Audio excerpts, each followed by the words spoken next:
What if the boundary of the universe isn't the edge of space, but a vast desert of forces? In the previous episode, we explored the boiling state, an energy sea stretched and disturbed to the point where fluctuations were so fierce that any developing slopes or patterns were immediately flattened by the overwhelming waves. In that chaotic environment, the four fundamental forces had no chance to manifest. This time, let's shift perspectives and look at an extreme. What would happen if there were a place where the tension was so weak that the sea hardly wanted to carry any energy or force? In energy filament theory, gravity forms slopes of tension. Electromagnetism creates textured fields. The strong force fills in gaps, and the weak forces handles instability and reorganization. It sounds like, as long as there's a slope, a texture, or a filament, there's force. But all of these processes depend on one crucial thing: the energy sea has to be willing to carry that difference from one place to another. Imagine the sea as a taut membrane, where a slight tap at one point sends ripples that extend to other areas, and the waves reverberate back, signaling force. This is when forces make sense. Tension differences can propagate along slopes. Textures can travel along field lines, and even the filling of gaps and reorganization can flow through circulation patterns. Now, imagine an extreme, relaxed state, a region of the sea where the tension is so low that it's even weaker than the background tension of the universe we're familiar with.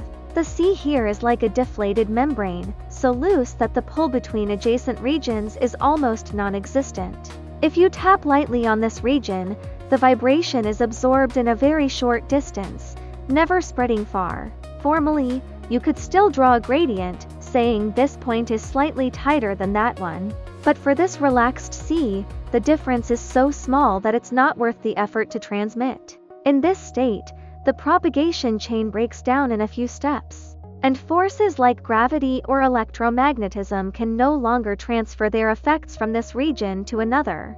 Even if you were to toss a small particle there, it would have a hard time remaining stable, eventually slipping back down the tension slope towards the tighter regions, the areas with measurable forces, leaving this region as a barren highland almost devoid of anything. From our perspective, this is what we might call a desert of forces, a place where no perceptible gravity exists, no visible electromagnetic textures are drawn, and no structure exists for the strong or weak forces to build upon.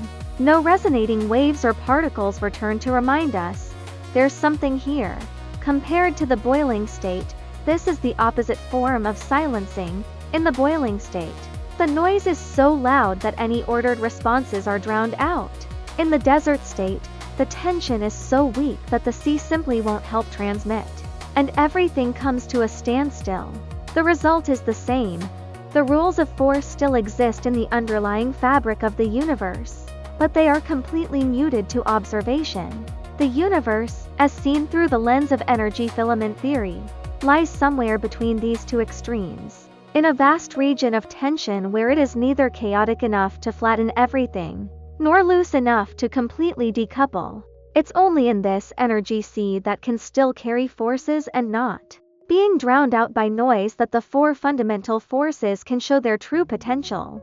As for the highly relaxed boundary region, this is likely the edge of the universe we'll discuss in future episodes, where the energy sea becomes so loose that it no longer participates in any kind of transmission or provides measurable force. It won't respond to our stimuli, and for our universe, it's almost indistinguishable from the idea of nothing beyond. Tap follow, share it on New Physics, Clear Universe.